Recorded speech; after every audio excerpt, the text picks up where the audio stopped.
Hello friends, HP परीक्षा channel में आप सभी का स्वागत है। आज हम चर्चा करेंगे पाश्चात्य काव्यशास्त्र से संबंधित महत्वपूर्ण कथनों के बारे में, जो आपकी आगामी परीक्षाओं के लिए अति महत्वपूर्ण हैं। कविता सभी प्रकार के ज्ञानों का प्रथम एवं अंतिम ज्ञान है।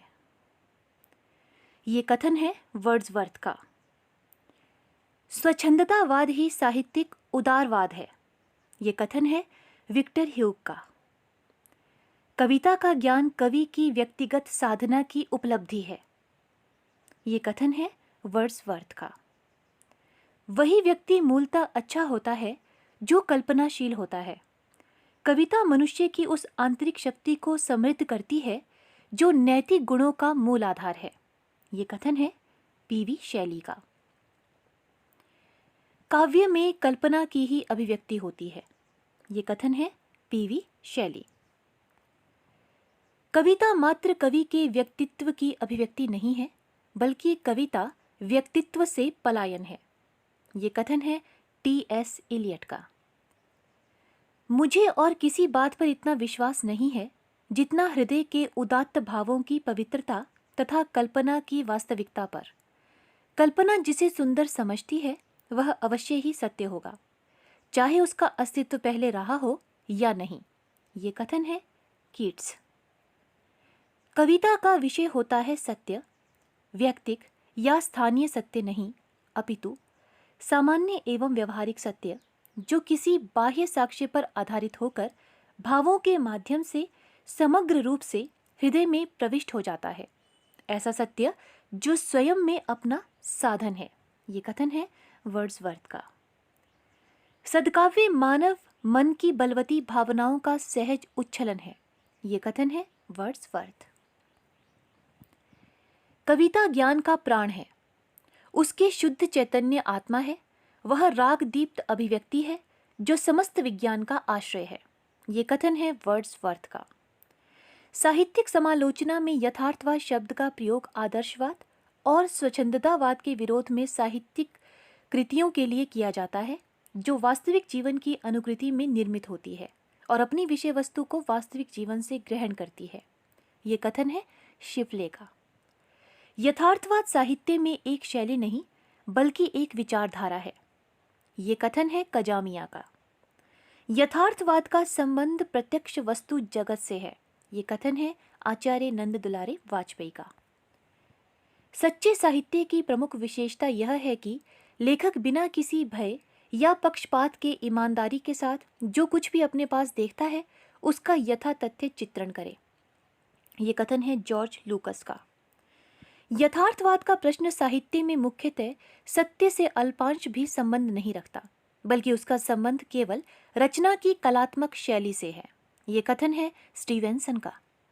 यथार्थवाद चरित्रों को पाठक के सामने उनके यथार्थ नग्न रूप में रख देता है। यथार्थवादी रचनाकार का उद्देश्य यह नहीं होता कि वह अपनी रचनाओं में नेकी का फल नेक और बदी का फल बद दिखाए, क्योंकि समाज में इसके विपरीत उदाहरण मिलते हैं। इसलिए यथार्थवादी अपनी रचना में भी इस सच्चाई को उजागर करता है। ये कथन है प्रेमचंद का। आदर्शवाद का विषय जहां आकाश है, उच्चता है, वहीं यथार्थवाद का विषय पथरीली धरती है, लघुता है। ये कथन है जयशंकर प्रसाद का। यथार्थवादी रचनाकार काल्पनिक लोक में भ्रमण नहीं करता, बल्कि जिस परिवेश में सांस लेता है उसकी धड़कन को महसूस करता है, अतः उसका चित्रण प्रामाणिकता के आधार पर करता है। ये कथन है प्रेमचंद का।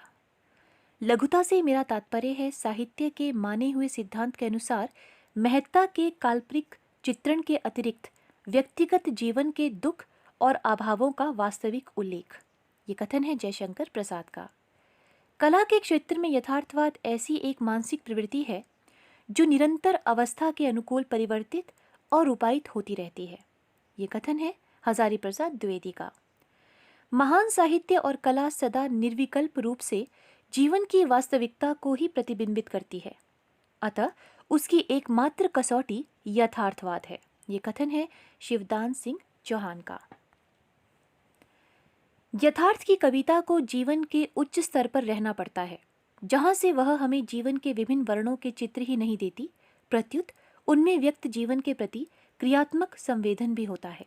ये कथन है महादेवी वर्मा का।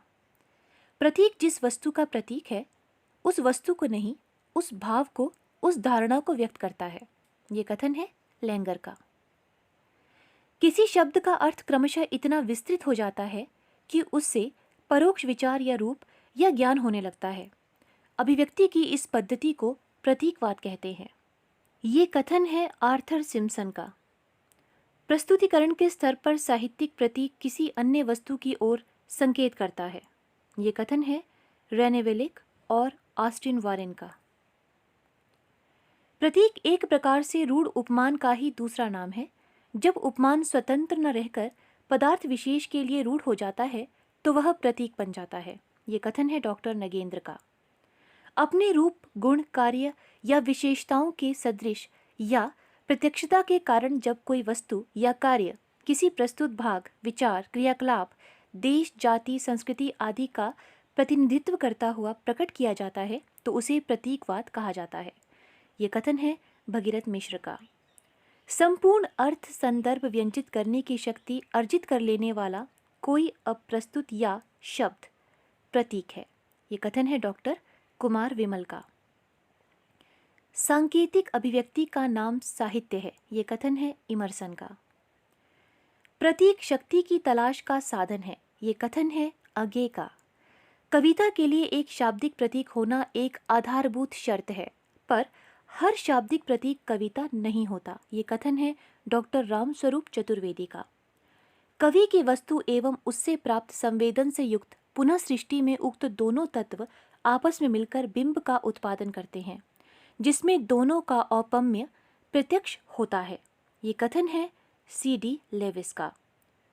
बिंब इंद्रिय गोचर पदार्थ की प्रमाणिक अभिव्यक्ति है। ये कथन है जोसेफ टी शिल्पे का। बिंब अरूप भाव या विचार की पुनर्रचना है। ये कथन है हेले का। कविता के लिए चित्र भाषा की आवश्यकता होती है।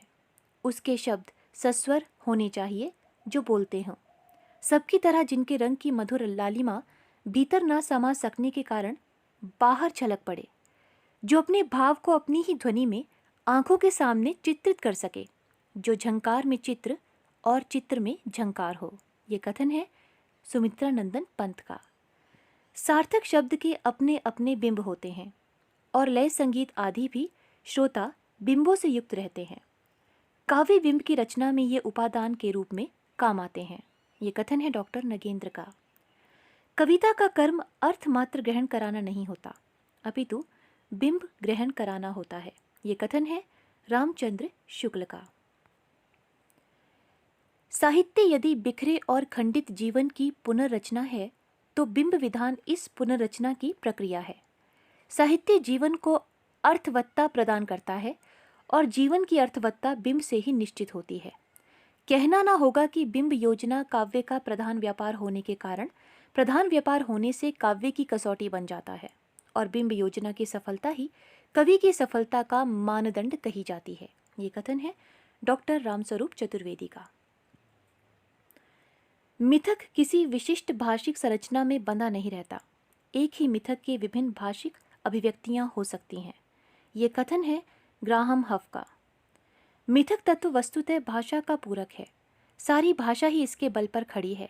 साहित्य में मिथक अनंत अनुभवों का विश्लेषण है। ये कथन है हजारी प्रसाद द्विवेदी का। साहित्य के अनंत विस्तार को देखते हुए मिथक की दुनिया बड़ी छोटी है। नए कवि वर्तमान में अतीतत्व और अतीत की वर्तमानता में विश्वास करते हैं। ये कथन है डॉक्टर नगेंद्र का। मिथक के बारे में एक भ्रांत धारणा फैली हुई है कि यह कुछ मिथ्या से संबंध रखता है, अर्थात इसमें वास्तविकता या यथार्थ का अंकन न होकर किसी काल्पनिक या अवास्तविक सत्ता या और ठीक ठीक कहें तो सत्ताभास का मायाजाल खड़ा किया जाता है, जबकि इसके ठीक विपरीत देश और काल के चौखटे से बाहर ले जाकर किसी भी वास्तविकता की सनातन और काल प्रवाही डिजाइन प्रस्तुत करना ही मिथक का मूल उद्देश्य होता है। ये कथन है विद्यानिवास मिश्र का। कामायनी में बिंबावलियां विशृंखलित और विघटित नहीं हैं। लज्जा सर्ग के सभी बिंब अच्छी तरह समायोजित और श्रृंखलाबद्ध हैं। ये कथन है डॉक्टर बच्चन सिंह का। फैंटेसी मनोविज्ञान का शब्द है। इसका संबंध स्वप्न और अवचेतन मन में घटित होने वाली घटनाओं की विघटित और बेतरतीब बिंबावलियों से है। साहित्य या काव्य में यह तकनीक के रूप में प्रयुक्त की जाती है। ये कथन है डॉक्टर बचन सिंह का। गुलामी मृत्यु से भी भयावह है। ये कथन है प्लेटो का। चित्रकार अथवा किसी भी अन्य कलाकार की तरह कवि भी अनुकरता है। ये कथन है अरस्तू का। प्रत्येक कवि शिक्षक होता है। मैं चाहता हूँ कि या तो मैं शिक्षक समझा जाऊं या कुछ नहीं। ये कथन है वर्ड्सवर्थ का। आलोचना सांस की तरह अनिवार्य एवं नैसर्गिक क्रिया है। ये कथन है टी.एस. इलियट। कविता कवि व्यक्तित्व की अभिव्यक्ति नहीं, व्यक्तित्व से पलायन है। ये कथन है टी.एस. इलियट का। कल्पना मानव मस्तिष्क की बिंब विधायिनी शक्ति है। ये कथन है कॉलरिज। सहजानुभूति अभिव्यंजना की आंतरिक प्रक्रिया है। ये कथन है बेनेडिते क्रोचे का। पागल, प्रेमी और कवि तीनों कल्पना से ओतप्रोत रहते हैं। ये कथन है शेक्सपियर का। कलाकार का मनोविज्ञान अध्ययन का निष्फल क्षेत्र है। ये कथन है रिचर्ड्स का। नैतिकता सिर्फ दुनियादारी है और आचार संहिता इष्ट सिद्धि की सामान्य व्यवस्था की अभिव्यक्ति है। ये कथन है रिचर्ड्स का।